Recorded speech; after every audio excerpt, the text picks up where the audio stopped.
Good morning everyone and welcome to the Licensing and Safety Committee. Just to confirm that we're in the chamber this morning, but also this meeting is being webcast as well. We will begin with a round of introductions and then we will start from the front row. So my name's Amanda Pinnock, I'm the chair. Councillor Marchington. Yeah, Andrew Marchington, one of the councillors for the GOCA ward and a member of the committee. Carol Patterson, Greenwood Ward, member of the committee.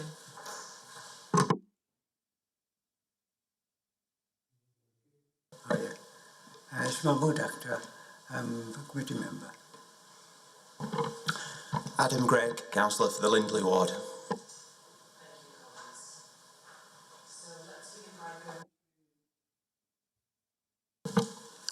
Okay, so let's go through the agenda together. So minutes of the previous meetings. So there are two previous meetings to approve. Thank you. So if I can ask council officers to go through apologies that we've received. Right, we've received apologies from Councillor Watson, Councillor Taylor, Councillor Hall, Councillor Allison, Councillor Davies, Councillor Sokal, Councillor Lyons, Councillor Sain and Councillor Homewood. Thank you, Chair. And can we just confirm that we're quorate today? Yes, Chair, we are quorate. We've got a third of the committee here. Thank you. So we'll go through the minutes of the previous meetings to be approved. So meeting held on the 17th of December 2020 and meeting of the 19th of May 2021. Can we approve those minutes by show of hands? Lovely, thank you. Next item, any interest to declare? If so, can you raise your hand? No interest, thank you. Admissions of the public. It's a public meeting, as I've said, it's webcast. Any petitions or deputations? None received, Chair. Public question time? Again, none received, Chair.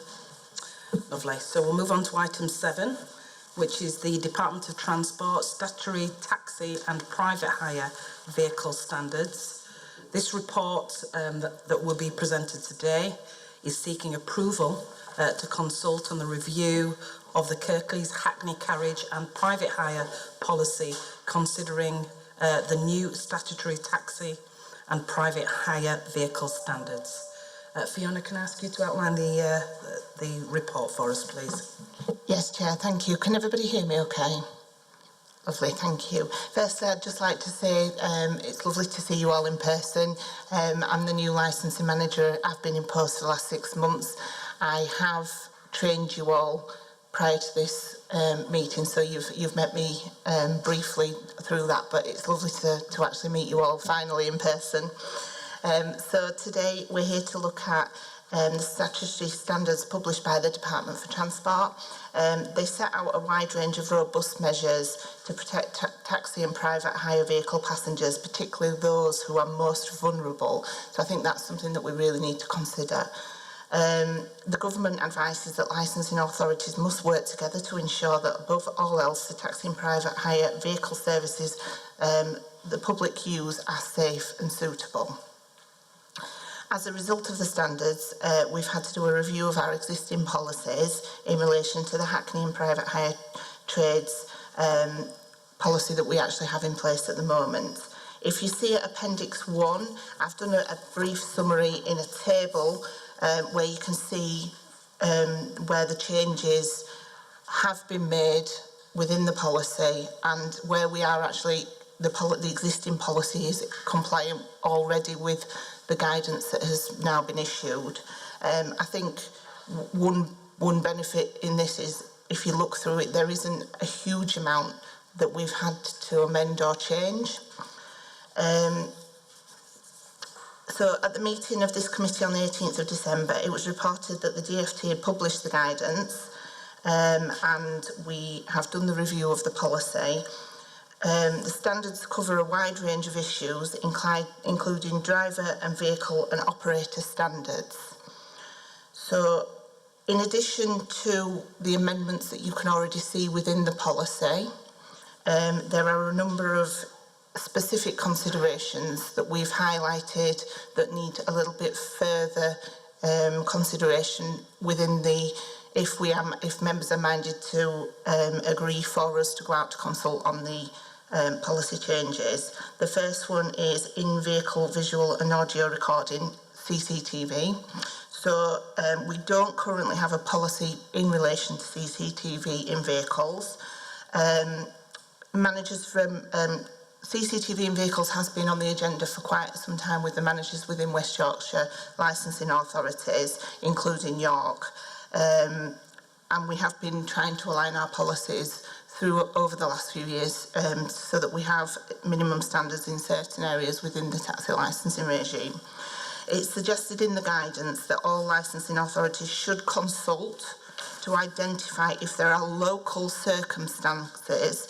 So it's specifically, are there circumstances within Kirklees which indicate that the installation of CCTV in vehicles would have either a positive or adverse net effect on the safety of the taxi and private hire vehicle users, including children, vulnerable adults, and also taking into consideration the privacy issues that come with having CCTV and audio within a private hire or hackney carriage vehicle. The second one is stretch limousines. Although we do currently, if we were to get an application for a stretch limousine within Kirklees, we would accept that application and we would deal with it. However, we don't currently have a specific section within the policy that details stretch limousines. It's also the department's view that it's not a legitimate course of action for licensing authorities to adopt policies that exclude limousines as a matter of principle, thereby excluding these services from the scope of the private hire regime and the safety benefits this provides. This will relate solely to those vehicles which operate less than 8 passengers. So it's the same with any private hire vehicle. We only licence vehicles up to 8 passengers within them. The third issue is the decision making. So currently decision making in relation to the grant refusal, suspension or revocation of a hackney carriage and private hire licensing is delegated to myself as the group leader. The guidance does suggest that individual cases may need to be considered by a panel of elected and suitably trained councillors. So due to this being a massive deviation from the current policy, it is felt that this needed to be looked at as a separate entity or more detailed within the consultation. In addition to the statutory guidance today, we've also received a request via the new private hire and hackney carriage liaison meetings that the council review our current policy in relation to the upper age limit of licensed vehicles. So, although this isn't specifically within the DFT guidance, because it's come through as a policy change, we were minded to put it in this report to ask members to seek approval for us to either go out to consult now with regard to that, or whether members would like us to look at a more sustainable vehicle policy with regards to the air quality and everything that's going on around that matter. So it's proposed to include the review in the consultation, but we will put a standalone report to members in relation to upper age limit, if that's what members are minded for us to do. So, in conclusion, members are recommended to note the report and the appendices, instruct officers to commence a 3-month consultation period in relation to hackney carriage and private hire licensing policy, following regard of the guidance issued by the Department for Transport and the request to review the upper age limit, or, instruct officers to commence a 3-month consultation in relation to the proposed changes to the Hackney Carriage and Private Hire licensing policy following regard to the guidance issued by the Department for Transport, and note the request from the trade and instruct officers to consider this matter as a wider piece of work in relation to vehicle age limits, vehicle specifications in light of climate change, and request that the results be presented to members of the Licensing Safety Committee following the conclusion of the consultation. If agreeing these recommendations will ensure the service can meet its obligations to consider the statutory standards, taking into account the resources available to carry out the review. Thank you, Chair. Thank you. So I'll move to questions. So I have a question. So there's 2 options that are available to the committee today. Similarity in terms of the 3-month consultation, but a slight difference in terms of one of the options is for the request of the review of the upper limit, and the second option is to consider a wider piece of work in relation to vehicle age limits and vehicle specifications. So the second one, the wider piece of work, could you tell us a little bit more about that, what that will entail, and why you think that might be beneficial to the committee? Of course, Chair, yeah. So, as you're all aware, climate change is a high-profile issue at the moment. As a local authority, although we do have some specification with regard to air quality within the current policy, we haven't taken a detailed look at our vehicle specification and the effect that the taxi trade that we have within the authority and what that is having on the air quality, whether we can do some sort of consultation, a feasibility for the taxi trade, introduce them to a more greener way of operating, such as electric vehicles. Can we do some sort of consultation with regard to having a company come in and see if we can encourage the trade into utilising more electric and greener vehicles going forward, with a view to assisting with the council's commitment to climate change.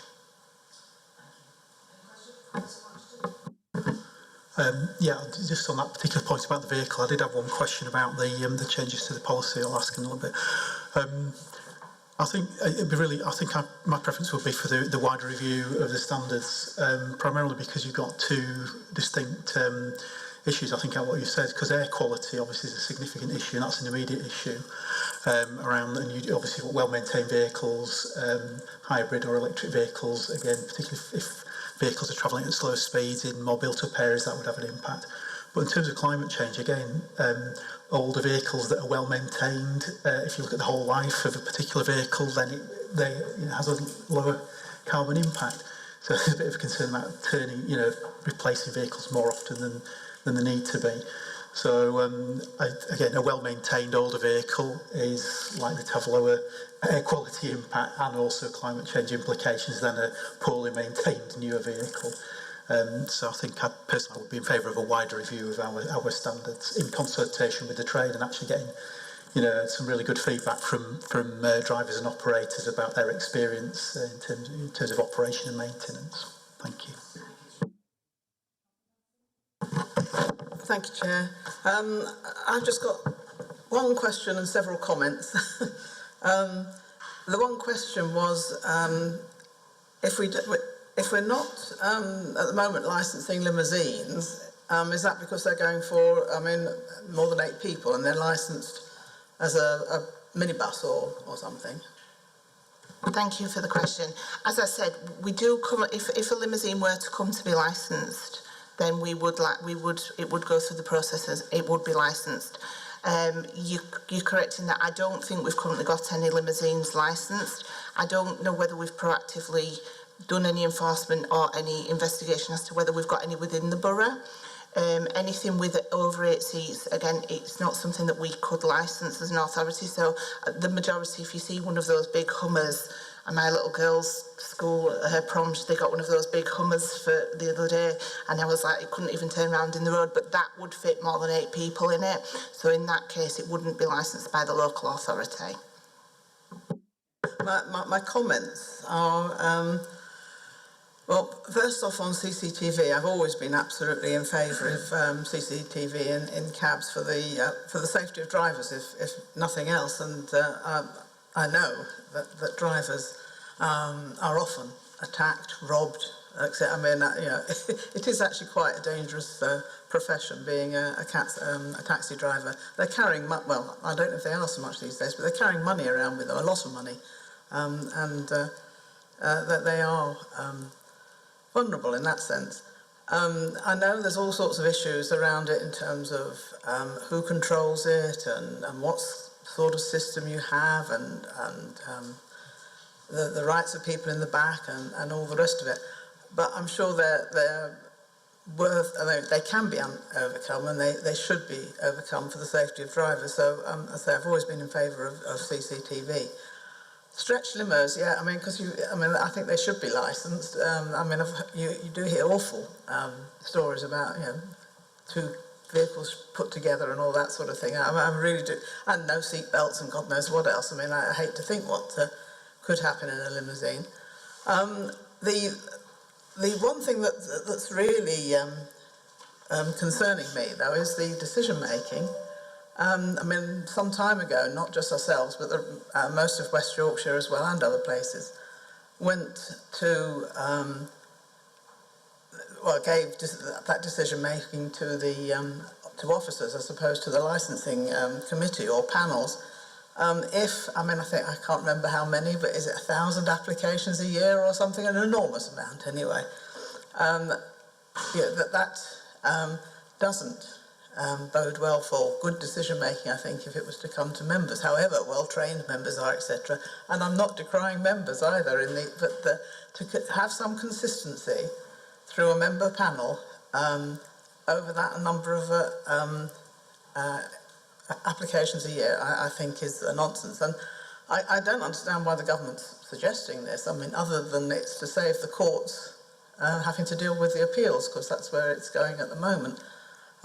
It's an appalling suggestion, I think, that decision making is taken away from officers on this very operational matter, which is very technical and which requires consistency right through the process.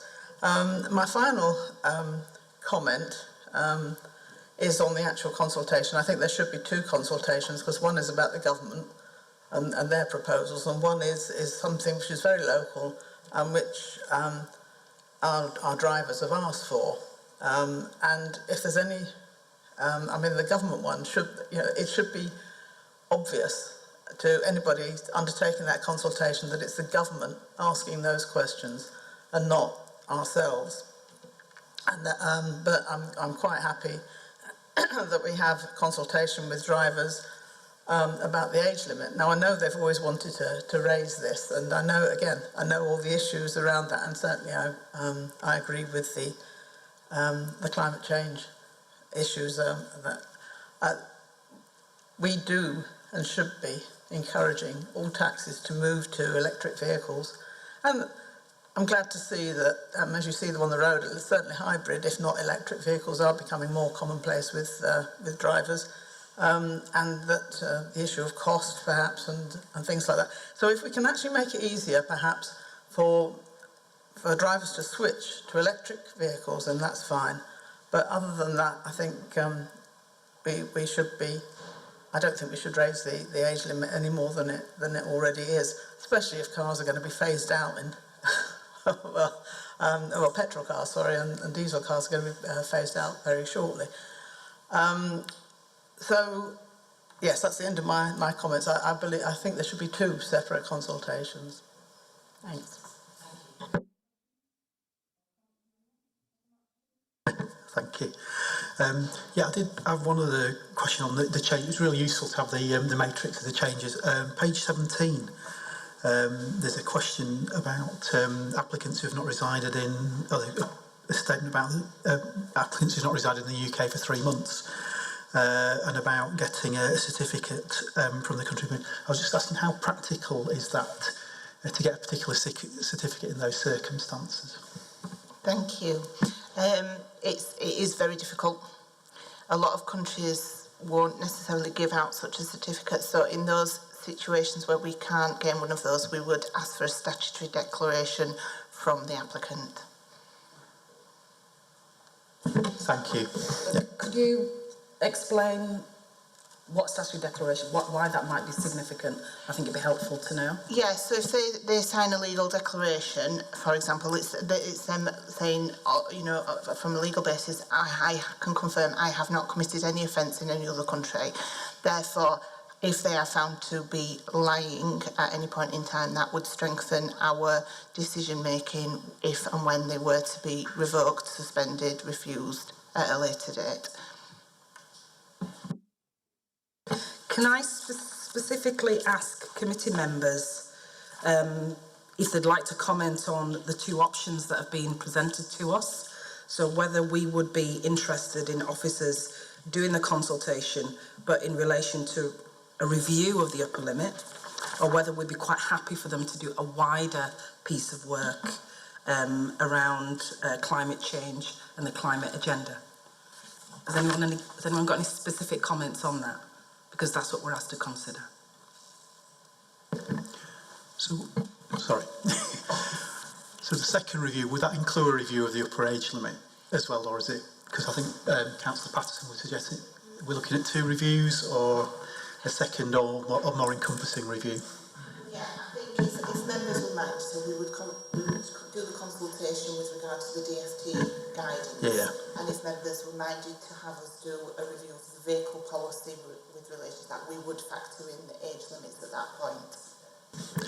So I think I expressed that. Yes, in that case, my preference would be for the wider review. Yeah. Yeah. Yeah, sorry, I was not reading it very, very carefully. Yes, I'm happy with that as well. Thank you. Thank you.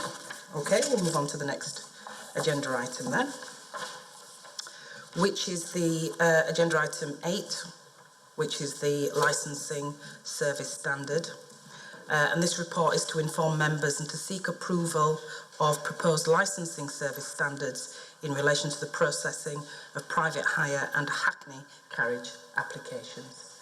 Fiona, over to you. Thank you, Chair. So as you said, the purpose of this report is to inform members of proposed service standards in relation to the processing of private hire and hackney carriage applications. And it's just an information report really, and in the hope that members will endorse the standards. So as you know, you've all sat through my PowerPoint presentation on what licensing is. We process applications and enforce against a wide range of areas, including taxi and private hire licensing, Licensing Act, Gambling Act. We do street trading and street activities and pavement licensing, scrap metal and sexual entertainment venues and establishments. The majority of the areas that we deal with within general licensing are governed by strict statutory timescales, and which applications must be processed, that we must follow. However, the hackney carriage and private hire licence doesn't have that same statutory timescale attached to it. Within the regulatory framework governing private hire and hackney carriage trades, there are 3 types. We have the driver licences. Here in Kirklees, all drivers have a dual badge driver licence, which means they can drive either a hackney carriage or a private hire vehicle. We also do vehicle licences and then private hire operator licences. Within Kirklees, we currently licence 2,835 drivers, 2,215 vehicles and 128 operators. Now that information will have been correct on the day that we did it. It does fluctuate from day to day depending upon the numbers and applications that we've processed in between. Between April 2020 and March 21, we processed 4,114 hackney carriage and private hire applications. These figures don't currently include applications for new drivers, because due to the pandemic we had to cease accepting applications for new drivers due to the restrictions on the training that they have to do. We have been unable to have, the training providers have been unable to offer the training for them to progress an application. Following the government roadmap out of lockdown, the service has seen applications for other licence types start to increase again, and it is anticipated once all the restrictions are fully lifted and we've opened back up for new applications, we will be receiving applications to a level or exceeding pre-lockdown, pre-pandemic levels. Pre-pandemic, the service received an average of 9,234 applications per financial year. It's been reported to members previously, the pandemic has seen the service move away from accepting applications face-to-face to via email.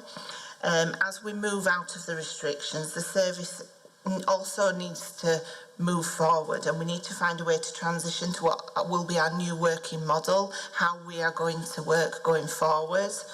And we've been trying to amend our processes and procedures to ensure that we have a more streamlined approach to the application process, with some open and transparent standards, so the applicants, the customers, anybody that comes to us, members, will know what we are pledging to them. This is the standard of service that you can expect from us. So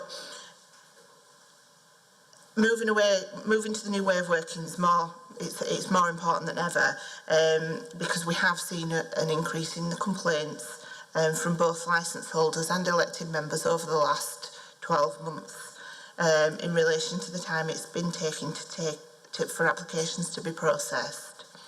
So as a result of the complaints, since I've been in post, I've conducted a review of the way that we've been processing the applications. And I've started implementing changes that will see applications processed in a more timely fashion. So we are picking them up quicker and changing the processes to make it more fluid, a fluid service basically. This will hopefully provide clarity not only to the licence holders but to elected members and members of the public as well, to say this is what we do, this is how we do it. So I'm proposing to implement a set of service standards today that inform the licence holders, elected members and the public of expected timescales within which we will process an application. You can see these timescales at Appendix 1 in the table. While we accept the way in which we have been processing applications previously was causing delays, there are some instances where the delays can be attributed to the applicants themselves. Despite issuing guidance and a number of reminders, we do still find that applicants, especially upon renewal, are continuing to submit their applications late or incomplete, so they haven't submitted all the documents that are required, or they've been sending multiple different emails into the one email box, which makes it extremely difficult for the officers managing the mailbox to deal with.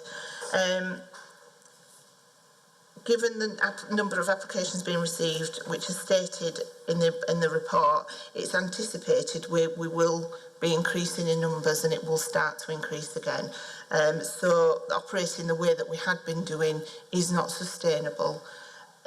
So hopefully the changes that I've proposed and that I've been putting into place since I've been in post will make an impact in that. Some technical issues. Please do bear with us, and we should be up and running very shortly. Thank you so much for your patience. Continue, Fiona. Number of applications that we have received, it's anticipated that following the pandemic we will see an increase in applications. So operating this way cannot be sustained without impacting on our proposed service standards. As such, going forward, when we receive incomplete applications, we will be returning to the applicant those applications requesting the specific information that we would like from them. So, for example, an application gets submitted but they don't, if it's a vehicle, they don't put their insurance document in. We will send it back and say, you have not submitted a full application, it's not complete, it's not valid, please submit your application with these documents attached, and once we receive that, we will then we will commence the period of which the 10 days in which we are saying we will have that application processed only once we have received that complete application. In addition, we'll also send some further communications to licence holders reminding them of the timescales in which that we recommend that they do submit their applications, and that if they don't submit in time, we can't guarantee that we will be able to process it prior to the expiry of their existing licence. Members also need to be aware that another reason for that we have some delays relates to the processing of the DBSs. So these are the criminal checks that all taxi drivers have to have done prior to being licensed, and then every 3 years following.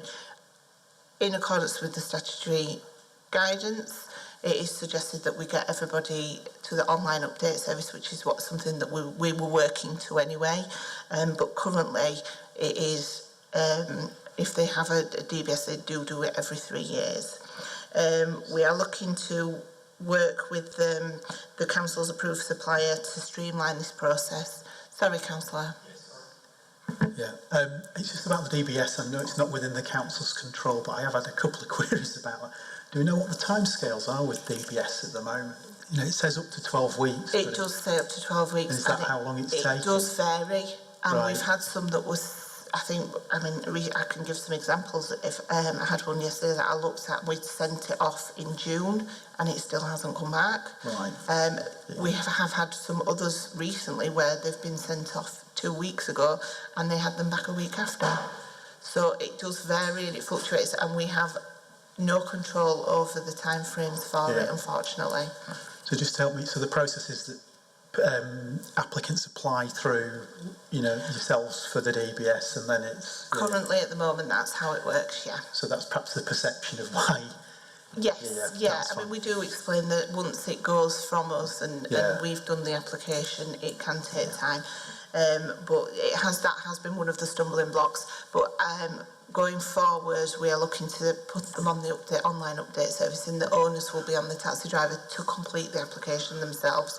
So once we've got our completed application, an email will be sent to them to say, click on this link to complete your DBS application, and then once it comes back, they will supply us with the certificate, and they'll be then prompted to apply for the online update service. And following this, they will there'll be an automatic check I think it's every 6 months. And if anything has changed in that time, we will be notified of a change, and we will ask them then to do a further DBS application. And given that that's a relatively small cost compared to the cost of the application and the operation, it's a really good thing to encourage them to. Yes. Yeah, thank you. Right. Okay. So we're also currently looking at improving our procedure for issuing vehicle identification plates, door signs and driver badges.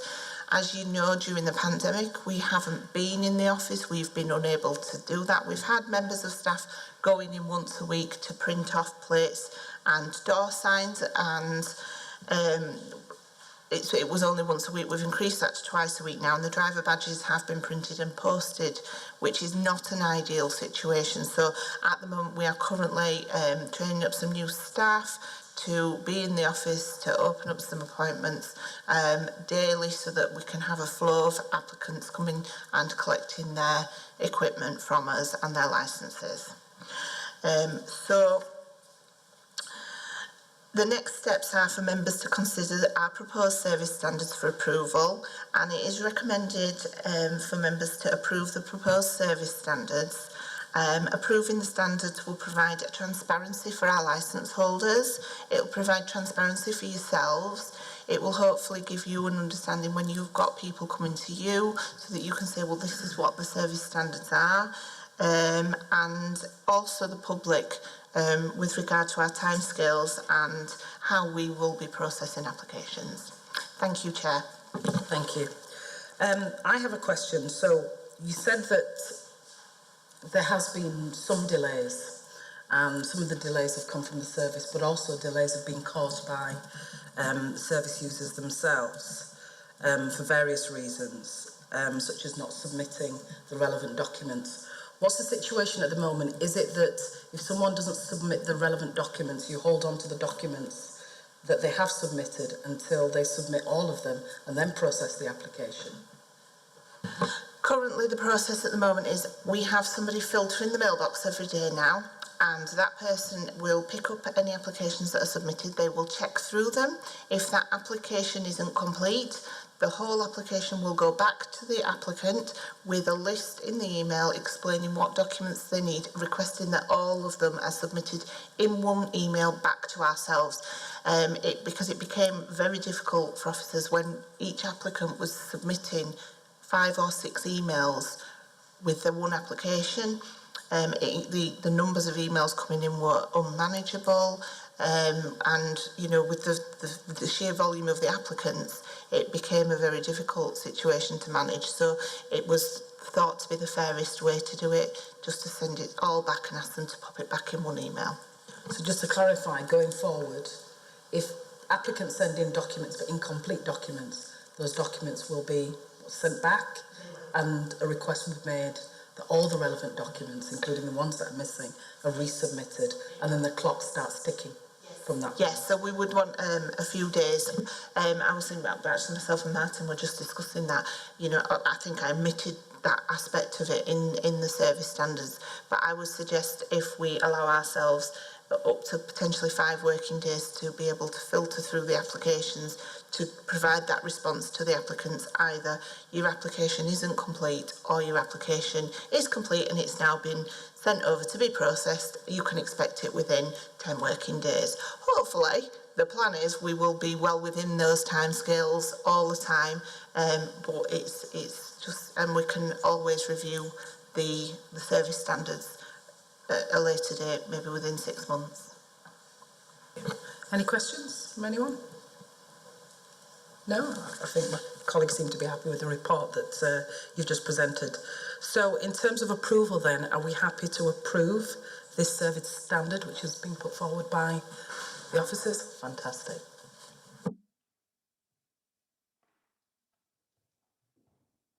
So we've come to the end of the meeting, everyone. So thank you so much for attending. Thank you for your time and have a good day. Thank you.